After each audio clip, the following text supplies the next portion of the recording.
You are listening to the Foreign Policy Focus podcast. We cannot wait for the final proof. The smoking gun. It could come in the form of a mushroom cloud. Haven't you driven enough people from their homes already? Bulldoze their villages, seize their property under laws they had no part in making. Now working in Libya with friends and allies, we've demonstrated what collective action can achieve in the 21st century. Now the host of the show, Kyle Ansel. This is episode 265 of the Foreign Policy Focus podcast. As always, I got news from around the world to cover on today's show, but I'm going to start off on the show actually talking about what's going on the southern border. On the show, I've long thought that whatever the U.S. immigration policy is, it was more of a domestic issue and not super relevant to foreign policy, so I haven't talked a lot about it on this show, but the Trump administration seems to certainly be viewing the problem as like an external threat to the United States as we're seeing more deployments of U.S. troops to the southern border, so we'll start there and then move on to the rest of the world. foreignpolicyfocus.libsyn.com and the Libertarian Institute, where you can find my show, Foreign Policy Focus, and my daily news roundup on the homepage. And of course, that's libertarianinstitute.org. All right, so I'm reading today on antiwar.com. Of course, you know, for those of you who like what I do on this show, the work of Jason Ditz at antiwar.com is absolutely essential for me to be able to compile the amount of news I do to give to you 3 times a week. Without being able to read the great work of Jason Ditz, I just won't be able to keep up with it.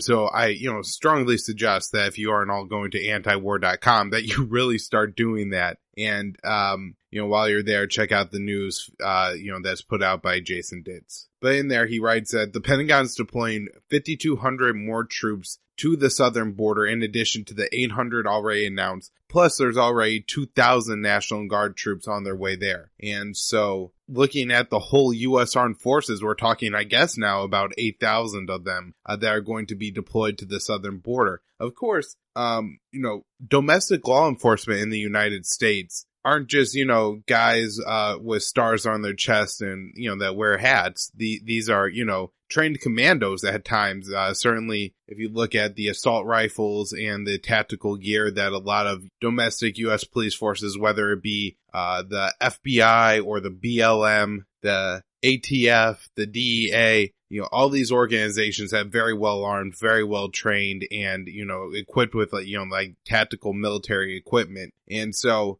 while the Border Patrol, which, there's thousands of those down there too, are considered more domestic law enforcement, certainly, these are guys who are prepared to fight, in pretty serious conditions. And so all these people are being deployed to the southern border. With the first report, they said that they were mostly engineers, medics, and helicopters that were being deployed to the southern border, I guess, for designing ways to prevent people from getting into the country, maybe meds to either care for U.S. soldiers, additional U.S. soldiers being deployed, or possibly even to help some of the sick migrants that reach the border, and then helicopters, I'm guessing, to assist with patrol and maybe movement of forces and stuff like this. So hopefully these guys being deployed down there now aren't the types that are just going to sit in positions with sniper rifles or something like that and do what, Israelis would do to the Palestinians and shoot them as they come towards the border. Trump's immigration policy, I will say, has turned out to be worse than I thought it would. And to view the problem at the southern border, to have a military solution where the U.S. Army needs to be deployed, I think you must then, take this line that you hear some from Fox News, but you typically have to go even more like Trumpian nationalists than that to get, the people calling this an invasion, that, this is like equivalent to if Al-Qaeda was on the southern border trying to, break through our last wall of defenses before they flood into Texas and start taking territory. That's not who these people are. A lot of these people are from Honduras. And of course, on the show, I've discussed how the United States policy under Obama had helped create a lot of instability in that country. This was largely, I think, at the direction of Hillary Clinton, who was Secretary of State. And also you had to look at the fact that one of the politicians who gained a lot of power from the political shakeup in Honduras under Obama, I believe in about 2009, hired on the Podesta group to represent them. So, you have all these ties there, and this government has been very repressive, and specifically a portion of their military known as the Tiger Force, which was trained and supported by the United States military under Obama, has been very oppressive towards the people. And so there's plenty of reasons caused by America for these people to flee. Of course, there's plenty of, reasons caused by just the problems created in Honduras. There's the drug war going on, and that's been a long-standing issue. There's been past U.S. interventions in Honduras. I covered this on an episode of the show with Brian Saady, and I'll link to that in the show notes page. Brian's great on these Latin American issues, and I'll let you, if you're really interested, to go through and listen to him explain kind of why you had the destabilization going on in Honduras that leads to this migrant crisis. So these people are not an invading army. They're people who are fleeing a worse condition in their home country and looking to come to another one. And so, that means that the solution isn't a military solution. Now, I'm sure that there's room for debate, and there's plenty of people who really study immigration policy and the effects of immigration could, throw some facts my way and say, oh, these are the reasons we can't allow these people onto our country. But my main focus, on this show is on foreign policy. And so I'm not going to get into all those kind of more detailed arguments on, is the actual immigration a good thing? Just that, I really think it's dangerous to see the military as a solution here. And, it probably sets a bad tone just in general for the American people. We do not have invaders at our southern gate. Mexico is an allied state. We really have had a lot of involvement with their police forces and their militaries, and their governments, and even with their drug cartels. So, certainly we should not look at this as an invasion. In fact, if, there is any kind of real problem with this, it's with the drug cartels. And of course, that's because the United States just doesn't legalize drugs, right? Like, the drug cartels don't make any money smuggling cocaine into the United States if, it's shipped just like any other product to the United States because it's legal to buy here. I will say I discussed the immigration issue a little bit more on a bonus episode of the show that I'll be posting shortly. I had Pat McFarland, the host of the Liberty Weekly podcast, invited myself and Keith Knight together, who is now the co-host of Liberty Weekly, and we all just chatted about several topics. It was a really fun conversation, but we did tackle the immigration issue a little bit between the three of us. So if you want to know more of my thoughts on that, you can find that there. I should explain how you find that, and that's by going to patreon.com/foreignpolicyfocus and donating to the show. I believe donors of Liberty Weekly patch show would get that as well. All right, a new report by Heritage, the Heritage Foundation, which, when I was first getting into the libertarian movement, I thought was a more conservative, organization. However, these people are really hot. Calls for a 400-ship Navy. The U.S. Navy, I think, is currently, once all the projects are complete and everything operational, at 355 ships. So this is a 45-ship increase. So it would increase the Navy budget by about 12%.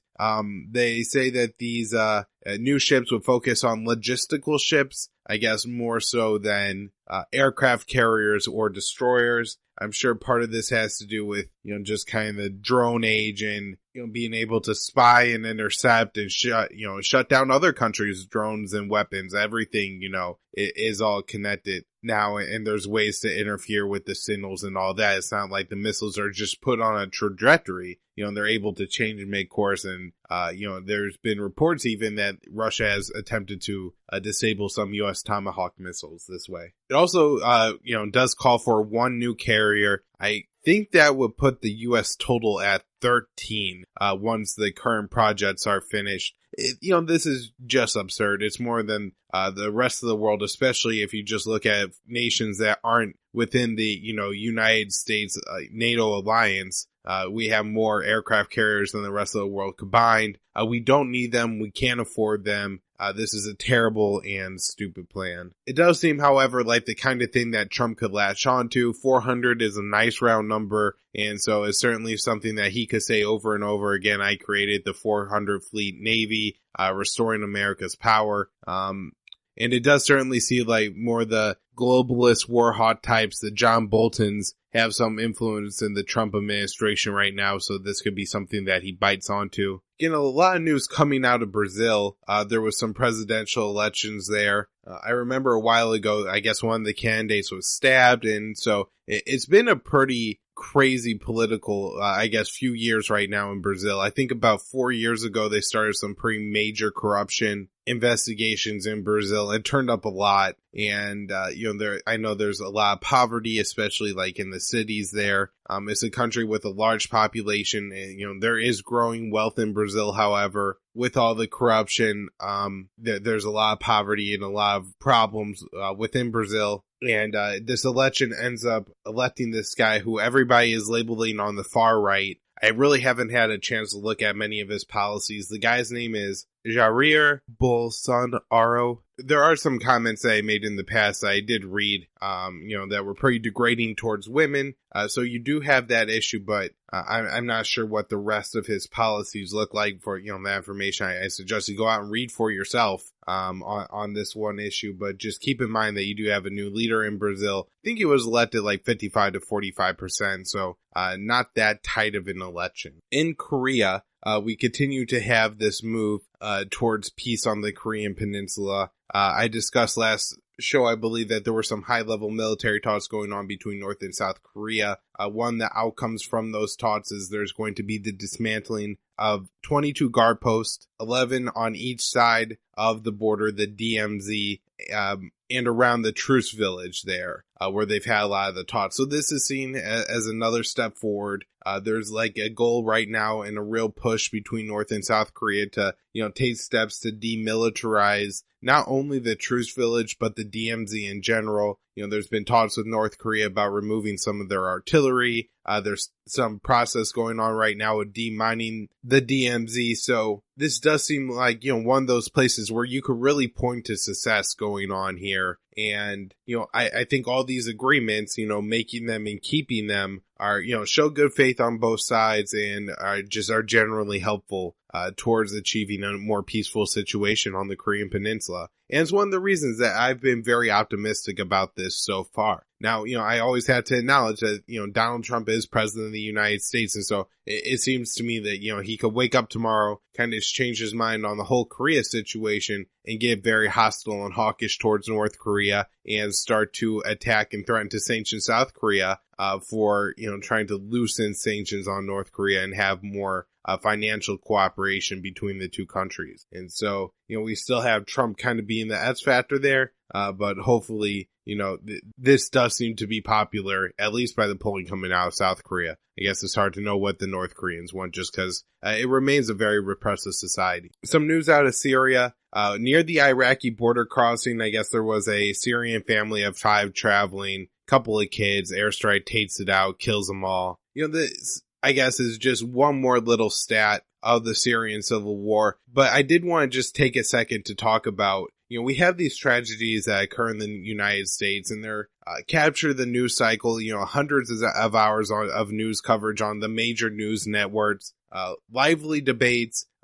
People take very serious stances about, how awful this is. And certainly it is that 11 people died in the shooting, or, so many children died in a shooting here. These situations where you have multiple fatalities and it was somebody using violence against unarmed and innocent people. And so here, I guess you had a Syrian family traveling, on a road near a border crossing, the most popular border crossing with Iraq. And for what I'm sure seems like to them, absolutely no reason, their car was blown up by the United States of America. I'm sure this has probably a pretty big impact on the community as a whole. If you look at the way, people react in the United States demanding that, we get rid of the Second Amendment and take away guns because shootings go on. How do you think that the Syrian people feel? They care. What I mean? And this is, I'm sure it feels like a very real threat to all of them. They're like, oh, our family uses this border crossing at times. And so, it just seems like something that could really affect everyone. And that's,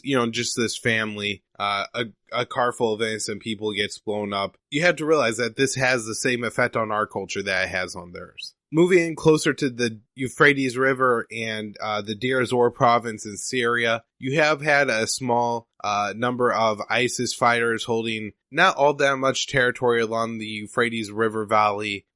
For several months now, the United States-backed Kurds, I believe in like September, had taken like 5 miles over 3 months or something like this. Of course, partly you had a problem when Turkey invaded Afrin, and the U.S.-backed forces that remain control of, most of eastern Syria, minus this territory that's controlled by ISIS, are Kurdish fighters, and, they're a part of the SDF and the YPG, which the YPG is the Syrian branch of the Turkish PKK, which is their fighting militia, a group that Turkey and the United States calls a terrorist organization.